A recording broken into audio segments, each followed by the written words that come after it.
अब exercise question लेते हैं बच्चों वन बाय वन।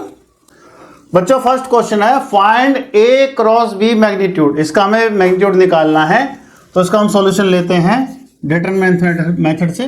तो ए क्रॉस बी क्या होगा आपने, ए क्रॉस बी, ये डिटरमिनेंट का निशान लगाया आपने, आई लिखा, जे लिखा, के लिखा, उसके बाद आई का कोफिशिएंट, जे का कोफिशिएंट और के का कोफिशिएंट, ये लिख लीजिए 1 -7 और 7, 3 -2 और 2। तो कितना आएगा आप देखिए, आई इंटू ये कैंसिल -7 इंटू 2 -14 और ये +14, फिर -j, ये कैंसिल 2 -21, फिर k, ये कैंसिल -2 +21, ये आ गया आपका। इसको सॉल्व करिए, ये 0 हो गया कट के दोनों। ये कितना आया आपका, प्लस के 19j और प्लस के 19। अब आपको इनका निकालना है मॉड, अब आपको इसका निकालना है मैग्नीट्यूड। तो मैग्नीट्यूड के लिए क्या करेंगे हम, square root 19 square plus 19 square. ये 19 स्क्वायर है तो इसको आप कॉमन निकाल लीजिए, ये आपका ऐसे हो जाएगा 19 स्क्वायर और ये ब्रैकेट में 2। तो ये आपका आंसर आ गया 19 का स्क्वायर रूट कितना जाएगा, ये पावर कट जाएगी 19√2, 19√2, ये हमारा आंसर आ गया, ये हमारा मैग्नीट्यूड आ गया। नोट कर लो बच्चों। नेक्स्ट क्वेश्चन है सेकंड क्वेश्चन बच्चों, आपको ए वेक्टर दिया है 3i + 2j + 2k और बी वेक्टर दिया i + 2j - 2k। आपको एक यूनिट वेक्टर निकालना है perpendicular to a + b a - b। तो सबसे पहले तो आप a + b निकालो, आप a + b निकालिए। a + b कितना आएगा आपका, 4i 4j और ये 2 - 2, ये 0 हो जाएगा आपका, 0 के, वो मैं लिख रहा है 0 के आएगा, लिख देता हूं चलो, ये आएगा आपका 2 से 2 कट गया 0 के। अब ऐसे ही आप a - b निकाल लीजिए, a - b कितना आएगा आपका, 3i - i 2i, ये आपका 0 ये कट जाएगा, आपका कितना हो जाएगा, 0 के j हो जाएगा और फिर ये आपका 4k हो जाएगा। अब आपको निकालना है unit vector perpendicular to the this and this. तो सबसे पहले तो हमें इसके परपेंडिकुलर वेक्टर निकालना है, दैट मींस क्रॉस प्रोडक्ट निकालनी है। हमें निकालना है a + b cross a - b। सबसे पहले तो इसके परपेंडिकुलर हम वेक्टर निकालेंगे, यानी क्रॉस प्रोडक्ट निकालेंगे। वो कितना होगा, i j k, ये लिखा हमने, ये 4 4 0 और ये लिखेंगे 2 0 4, ये लिख दिया हमने। अब आप इसको फाइंड आउट कीजिए, कितना आ जाएगा आपका, i, देखिए इधर ये कैंसिल 4 × 4 16 -j, ये कैंसिल ये 4 × 4 16 आ गया, ये भी प्लस के, ये कैंसिल 0, ये आ गया -8। तो ये आपका कितना आ गया, ये आपका आ गया 16i वेक्टर -16j वेक्टर और -8k वेक्टर। इसको आसान करने के लिए आप कॉमन ले लीजिए 8, तो ये आपका थोड़ा आसान हो जाएगा, 2i vector -2j vector -k, ये हो गया आपका। अब आपको क्या कह रहा है, उसका unit vector perpendicular to this and this. तो यूनिट वेक्टर क्या होगा, यूनिट वेक्टर का मतलब ये है आपको इनका कैप निकालना है। हमें we have to find out a + b cross a - b, इसका यूनिट वेक्टर निकालना है हमें। तो कितना होगा, जो हमने निकाला है ये 8 2i - 2j - k vector upon इनका मोड, वो कितना होगा, वो होगा आपका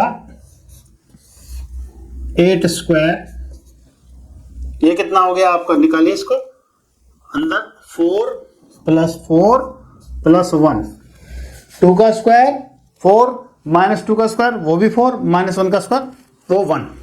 तो ये आपका हो गया 8 2i minus 2j minus k upon 8 का स्क्वायर है वो 8 हो गया, ये 9 है, 9 का स्क्वायर रूट 3 हो गया, ये 8 से 8 कैंसिल, ये आपका आ गया 2/3 i vector minus 2/3 j vector minus 1/3 k vector.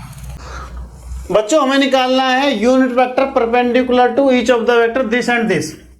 Cross product निकालते हुए, क्योंकि हमारे पास एक परपेंडिकुलर डायरेक्शन भी होती है यानी कि एन कैप वेक्टर भी होता है, तो इसमें आपको एक काम करना है, हर जगह प्लस माइनस कर देना है बस। तो यहां पर भी प्लस माइनस, यहां पर माइनस प्लस, यहां पर भी माइनस प्लस, क्योंकि जो डायरेक्शन है वो ऊपर या नीचे कहीं पर भी हो सकती है। थर्ड क्वेश्चन है बच्चों, a unit vector a makes an angles π/3 with i, π/4 with j and an acute angle theta with k। आपको क्या दिया हुआ है, एंगल्स दिए हुए, दैट मीन्स आपको एंगल दिए हुए तो आप डायरेक्शन कोसाइंस आपको एक तरह से मालूम है। आप इसको क्यूब से समझ सकते हैं। एक बार को एक हम क्यूब ड्रॉ करते हैं, ये हम ड्रॉ करते हैं, तो आपका ये पॉइंट है P, ये है A1 A2 A3, that means यहां से यहां तक जो है ये आपका एक वेक्टर है, वो A1i plus A2j plus A3k इस तरीके से। तो ये हमें पता है, ठीक है, इजइक्वल टू A, जैसे हम लिखते हैं ना R आपको जो कंसेप्ट किया था बताया था, is equal to xi plus yj plus zk, that means x गए ऐसे, y गए ऐसे, z गए ऐसे, तो यही इस तरीके से दिया हुआ है। तो आपको cos π/4 cos π/3 कितना है, वो आएगा आपका A1 अपॉन A, तो कितना हुआ, A की वैल्यू तो 1 है, ये रही, तो अब ये cos π/3 कितना था 1/2, तो A1 आ गया आपका 1/2। ऐसे ही cos π/4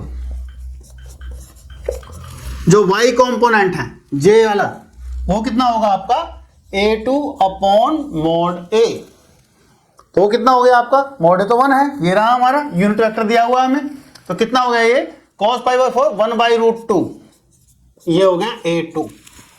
ऐसे ही हमारा कह रहा and makes an acute angle with theta with k, acute angle उसको cos थीटा ले लो, let make it third angle, let acute angle with k is theta, तो क्या हुआ आपका cos theta is equal to A3 upon A, A3 upon A mod, तो 1 है, तो आपका A3 कितना हो गया cos थीटा, A3 हो गया आपका cos theta. Then find theta, वो थीटा एंगल बताना है जो एक्यूट एंगल उसने बोला है, and hand the component of A, ये निकालना है हमें। तो हमें दिया हुआ है कितना, हमें यहां कर देता हूं मैं, थोड़ी सी जगह कम पड़ रही है तो ऊपर कर देता हूं इसको मैं। हमें क्या दिया हुआ है, mod A is equal to 1, इसका मीनिंग क्या है, इसका मीनिंग है A1 square plus A2 square plus A3 square is equal to 1। अब आप इसका दोनों तरफ स्क्वायरिंग बोथ द साइड्स कर दीजिए, SBS लिख रहा हूं, स्क्वायरिंग बोथ साइड्स, तो A1 square plus A2 square plus A3 का स्क्वायर इज इक्वल टू 1। अब यहां से देखिए A1 स्क्वायर कितना है, A1 कितना है आपका 1/2, तो 1/2 का स्क्वायर कर दीजिए। A2 कितना है 1/√2, 1/√2 का स्क्वायर कर दीजिए, और ये A3 हमें फाइंड आउट करना है इज इक्वल टू 1। ये कितना हो गया आपका 1/4, 1/2 प्लस A3 का स्क्वायर इज इक्वल टू 1, तो A3 square is equal to कितना हो गया 1 माइनस 1/4 माइनस 1/2। तो सॉल्व करने पर, एलसीएम को सॉल्व करने पर A3 square is equal to 1/4, that is A3 is equal to 1/2। उसने पूछा कॉम्पोनेंट्स ऑफ ए, एंगल हमने निकाल लिया, कितना आ गया ये, अरे आपका cos theta is equal to half है, तो थीटा इजिकल टू हाफ किस पे होता है? पाई बाई 3, पाई बाई 3 यानी cos 60 पर हाफ होती है वैल्यू। और कॉम्पोनेंट्स जो उसने पूछे हैं, कॉम्पोनेंट्स, तो जो ये आंसर आए हैं 1 बाई, ये शुरू में क्या था हमारा 1/2, 1/√2 and this is also 1/2। These are components, that is A1, A2, A3, these are components. ये हमने लिख दिए, एंगल हमने निकाल दिया acute angle pi by 3। Figure में आप एक और दोबारा देख लीजिए, ये आपका A1 है, ये आपका A2 है, ये आपका A3 यूनिट वेक्टर है। A1 आपका कंपोनेंट है along x axis, A2 along y axis and A3 along z axis. उसने पूछा है बच्चों find theta and hence the components of A। Last में अगर हम फिर आपको बता देते हैं तो थीटा तो आपका पाई बाई 3 आ गया, थीटा हमने पाई बाई 3 निकाल दिया। कंपोनेंट्स आपके यही है जो आपने शुरू में निकाल दिए थे। 1/2 A1 है तो हमने 1/2 लिख दिया, आपका 1/√2 A2 है, हमने A/2 लिख दिया, और ये आपका 1/2 आया A3 1/2 आया, ये भी हमने लिख दिया। These are components.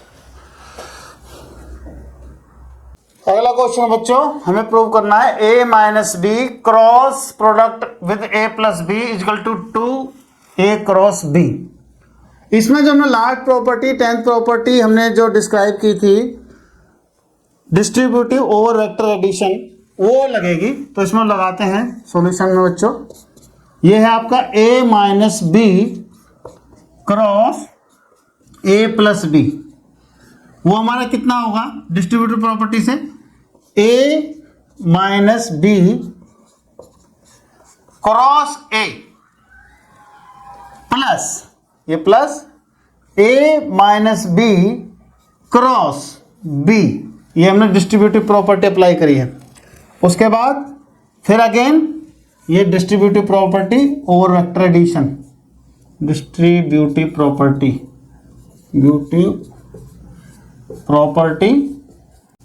Over vector addition, तो हमने लगाई। अब आप करिए इसको, ये हो गया A cross A vector, A cross minus B cross A vector plus A cross B minus B cross B। तो हमने बच्चों प्रॉपर्टी पढ़ी थी A cross A is equal to 0 because these are parallel vector and with angle 0। तो ये आपका हो गया 0। कितना बचिए आपका माइनस B क्रॉस A, और ये A cross B, B cross B it is also 0, again angle is 0, ये आपका 0 हो गया। फिर हमने एक प्रॉपर्टी पढ़ी थी A cross B is equal to minus B cross A, A cross B is equal to minus B cross A। Right handed rule के अलावा के अनुसार कॉम्यूटेटिव प्रॉपर्टी इसमें सीधी होल्ड नहीं करती, इसमें माइनस का डिफरेंस आ जाता है। I cross J is equal to K, but J cross I is equal to minus K। तो ये कितना हो गया आपका A क्रॉस B, ये कितना हो गया A क्रॉस B, और ये भी आपका A क्रॉस B, तो it will become 2A cross B। ये आपका हो गया बच्चों। अगला क्वेश्चन बच्चों find lambda and mu if this cross this is equal to 0, this cross this, other words में कह सकते हैं this cross this is equal to 0 vector, ये 0 के बराबर है इसकी वैल्यू। तो आपको सीधा करना है, कोई दिक्कत नहीं है इसमें, आप इसको फाइंड करो, आप इसका क्रॉस प्रोडक्ट निकालो, तो कितना आएगा I J K 2 6 27, ये कितना हो गया 1, फिर लैम्डा फिर mu is equal to 0I plus 0J plus 0K। हाँ, इसको सॉल्व करने के बाद आप I के कोफिशिएंट को I से कंपेयर करेंगे, J को J से, K से, कंपोनेंट से, ये आपको समझना है। तो कितना आ गया ये आपका I 6 mu minus 27 lambda minus J into 2 mu minus 27 और plus K into 2 lambda minus 6। ये हो गया आपके, इनकी क्रॉस प्रोडक्ट की वैल्यू आ गई आपकी। आप इसको A क्रॉस A ले लीजिए, let A is equal to this and B is equal to this. ये आसानी के लिए कह रहा हूं मैं आपसे, तो ये ए क्रॉस बी आपका हो गया एक तरह से, ये आप निकाल लीजिए। अब आप कितना, आप इसके equal to 0i plus 0j plus 0k, तो कितना हो गया आपका। तो compare this coefficient, compare components of i j k, तो आपका 6 mu minus 27 lambda is equal to 0, फिर आपका 2 mu minus 27 is equal to 0, और फिर आपका 2 lambda minus 6 is equal to 0। यहां से देखिए आपका म्यू आ जाएगा 27/2, 27/2, और यहां से लैम्बडा आ जाएगा 2 lambda is equal to 6, lambda is equal to 6/2, that is 3। तो ये आपके म्यू की वैल्यू आ गई और ये आपके लैम्बडा की वैल्यू। बच्चों क्वेश्चन है, given that a dot B equal to 0 and a cross B equal to 0, what can you conclude about the vectors a and b। a dot b कब 0 होता है, या तो a की वैल्यू 0 हो, या तो b की वैल्यू 0 हो, या तो cos की value 0, that means a dot b equal to 0। ये क्या होता है, ये होता है a mod b mod cos theta. तो ये इसकी वैल्यू 0 कब होगी, अब हमने लिख दिया a 0 हो और b 0 हो, या फिर cos 0 हो। cos 0 कब होता है, जब theta is equal to 90 degree हो, π/2 हो, तो that means a is perpendicular to b। पहली बात हो गई। अब दूसरी बात पाइए आप, a cross b is equal to 0, इसका मीनिंग क्या है। a क्रॉस b का मतलब क्या होता है, a क्रॉस b का मतलब होता है a mod b mod sine theta.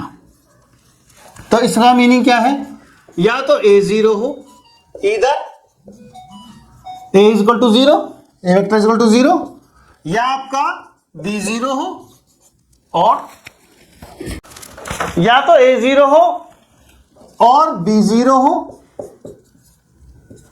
या तो a का मैग्नीट्यूड 0 हो, या तो b का मैग्नीट्यूड 0, या फिर साइन थीटा 0 हो। और साइन थीटा 0 कब होता है, जब थीटा इज इक्वल टू 0 होता है। तो इसका मतलब क्या हुआ, या तो a 0 हो, या तो b 0 हो, या फिर आपका a और b एक दूसरे के पैरेलल वेक्टर हो। अब आप यहां से देखिए, पहली कंडीशन क्या कह रहा है कि a और b परपेंडिकुलर हैं, दूसरी कंडीशन क्या कह रहा है, a और b पैरेलल हैं। दोनों कंडीशन एक साथ नहीं हो सकती कि a b के परपेंडिकुलर भी हो और एक b के पैरेलल भी हो। तो इसका मतलब हमारा कंक्लूजन क्या है, a either a equal to 0 और b इक्वल टू 0, या तो a वेक्टर का मैग्नीट्यूड 0 है, या तो b वेक्टर का वैल्यू 0 है। ये हमारा क्वेश्चन है। बच्चों 7वां क्वेश्चन है हमारा, हमें डिस्ट्रीब्यूटिव प्रॉपर्टी प्रूव करनी है। हमें a वेक्टर दे दिया a1i plus a2j plus a3k, b vector दे दिया b1i plus b2j plus b3k, और c दे दिया c1i plus c2j plus c3k। हमें प्रूव करना a cross b plus c जो है equal to a cross b plus a cross c। तो हम इसमें दोनों साइड बच्चों लेकर चलेंगे। पहले हम लेफ्ट हैंड साइड लेते हैं। लेफ्ट हैंड साइड क्या है आपकी, वो देखते हैं। लेफ्ट हैंड साइड वो है आपकी a cross b plus c। इसको हम डायरेक्ट इसमें डिटरमिनेंट में लगाते हैं। ये देखिए, ये i, ये j और ये k, ये लिख लिया हमने। a कितना हमारा, a1i a2j a3k, a1 a2 a3 लिख लिया। b plus c that is, इन दोनों को हम जोड़ के लिखेंगे, तो ये आ गया b1 c1, b1 plus c1, b2 plus c2, और ये b3 प्लस c3, ये आ गया। इसको हमें सॉल्व करना है, तो सॉल्व करेंगे हम। देखिए i into a2 b3 plus a2 c3 minus a3 b2 और a3 c2 minus a3 c2, ये तो आ गया आपका i। अच्छा ऐसे जगह कम है, मैं इसको इसके नीचे लिख रहा हूं, इसके नीचे लिख देता हूं आसानी के लिए। तो फिर माइनस j का ये cancel, a1 B3 plus A1 C3 minus A3 B1 minus A3 C1, ऐसे ही K इंटू ये कैंसिल A1 B2 और A1 C2 minus A2 B1 minus A2 C1। इस तरीके से हमारे क्रॉस प्रोडक्ट ये आ गया। अब हमें प्रूव करना है कि हमारा राइट हैंड साइड भी यही आएगा। तो चलिए देखते हैं। राइट हैंड साइड में हमारे पास क्या है, A cross B plus A cross C, A cross B और A क्रॉस C है। तो हम इनको लिखते हैं A cross B plus A cross C। मैं इनको अलग अलग डिटरमिनेंट लिख देता हूँ, फिर इनकी वैल्यू लिख देंगे। A क्रॉस C ये निकालते हैं हम दोनों को, तो ये दो डिटरमिनेंट लिख देते हैं इनको I J K। तो ये हो गया आपका A1 A2 A3 B1 B2 B3, ये आ गया आपका। ऐसे ही आपका I J K A1 A2 A3 C1 C2 C3, ये हो गया। इसको सॉल्व करते हैं। ये लाइन खींच दी मैंने बीच में ताकि अलग अलग नजर आए। तो क्या हो गया, ये I A2 B3 minus A3 B2, फिर आपको minus J into A1 B3 minus A3 B1, फिर आपका plus K into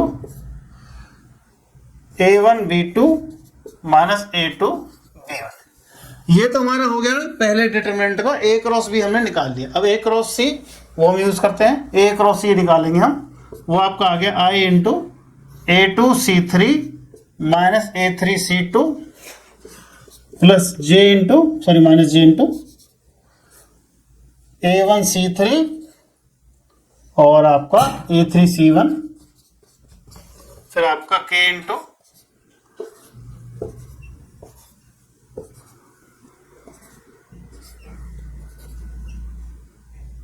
A1 C2 minus A2 C1। ये आपका RHS आ रहा हमारा। यहाँ प्लस लगाना था, सॉरी, नीचे प्लस आएगा। ये यहाँ ये प्लस है तो यहाँ प्लस आएगा। अब हम इनके कोफिशिएंट को एक साथ कलेक्ट कर लेते हैं। I वाले एक साथ, J वाले एक साथ, K वाले एक साथ। तो जब हम I वाले एक साथ इकट्ठे करते हैं तो देखिए कितना आता है हमारा, A2 B3 और A2 C3 minus A3 B2 और आपका A3 C2, ये आपका आ गया।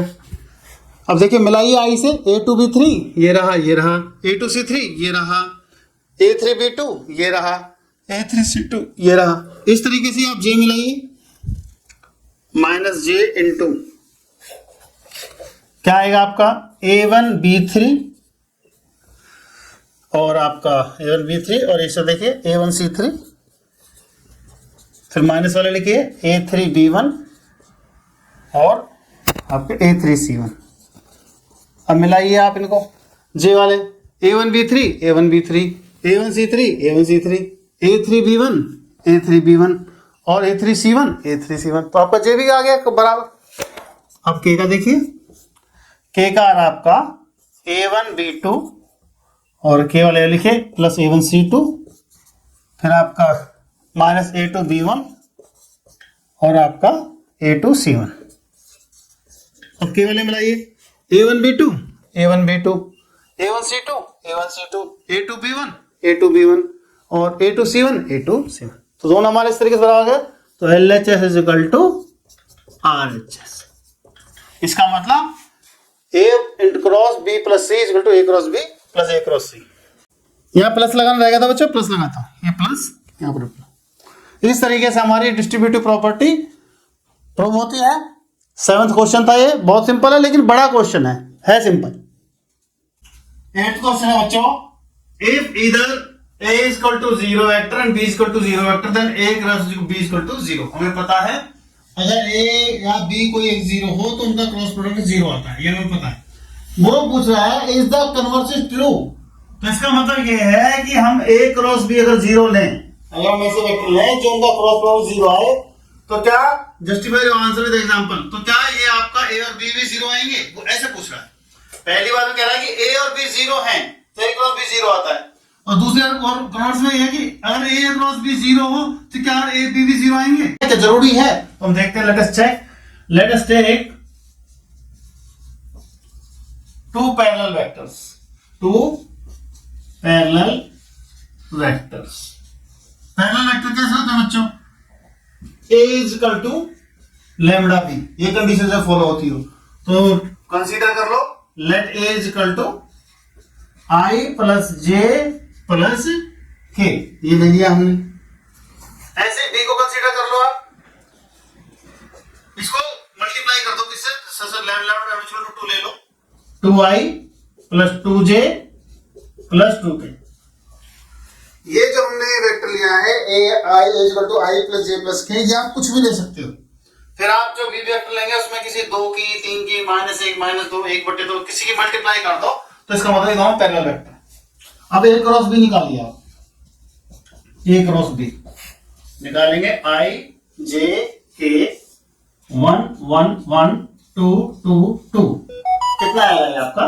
ये आपका आएगा I into 2 minus 2 minus J into 2 minus 2 plus K into 2 minus 2, तो ये कितना होगा? 0, ये भी 0, ये भी 0, तो कितना आएगा? 0I plus 0J plus 0K, ये दैट इज इक्वल टू 0। अब A का मैग्नीट्यूड निकालते हैं अलग से, वो कितना आता है? तो चेक करते हैं, तो कहते हैं 1 का स्क्वायर प्लस 1 का स्क्वायर प्लस 1 का स्क्वायर, कितना आता है? √3। और B का निकालते हैं मॉड, तो कितना आता है? B का मॉड इक्वल टू 2 का स्क्वायर प्लस 2 का स्क्वायर प्लस 2 का स्क्वायर, तो कितना होगा? √12, दैट इज 2√3। तो ना तो A 0 आया, A का मैग्नीट्यूड 0 आया, ना B का मैग्नीट्यूड 0 आया, और हमारा क्रॉस प्रोडक्ट 0 है। जबकि तो इससे हम प्रूव करते हैं कि कन्वर्स इसका जरूरी नहीं है ट्रू हो, यानी A equal to 0 B equal to 0 A cross B 0 आ रहा है, तो जरूरी नहीं सर कन्वर्स ट्रू हो भी सकता है, नहीं भी हो सकता है, ये हमने प्रूव करके आपको दिखा। नेक्स्ट क्वेश्चन है बच्चों में, एरिया ऑफ ट्रायंगल निकालना है और उसमें वर्टेक्स हमें दे रखे हैं, वर्टिसेस दे रखे हैं इसके, ये हमें निकालना है एरिया ऑफ ट्रायंगल। तो एरिया ऑफ ट्रायंगल हमने बता चुके हैं कि एरिया ऑफ ट्रायंगल का क्या होता है। Area of triangle, area of triangle कैसे निकालते हैं? 1/2 A cross B, A cross B का mod, sorry A cross B का मॉड होता है ये, दैट मीन्स कि उसकी पॉजिटिव वैल्यू ही हमें लेनी है। तो अब आप कोई भी दो साइड ले लीजिए, जैसे हमने ए बी निकाल रहे हैं, ए बी वेक्टर निकालिए, ए बी का मतलब position vector of B minus position vector of A, ये हमें करना है वेक्टर में। तो क्या करना है? 2 - 1, ये तो आई वेक्टर आ गया, 3 - 1 2J वेक्टर आ गया, और 5 - 2 ये 3 क्या आ गया आपका? ए बी वेक्टर हमारा ये मिल गया हमें। ऐसे ही आप ए सी वेक्टर निकाल लीजिए, तो आपका 1 - 1 0I vector, 5 - 1 4J, 5 - 2 3K vector, ये आ गया हमारा।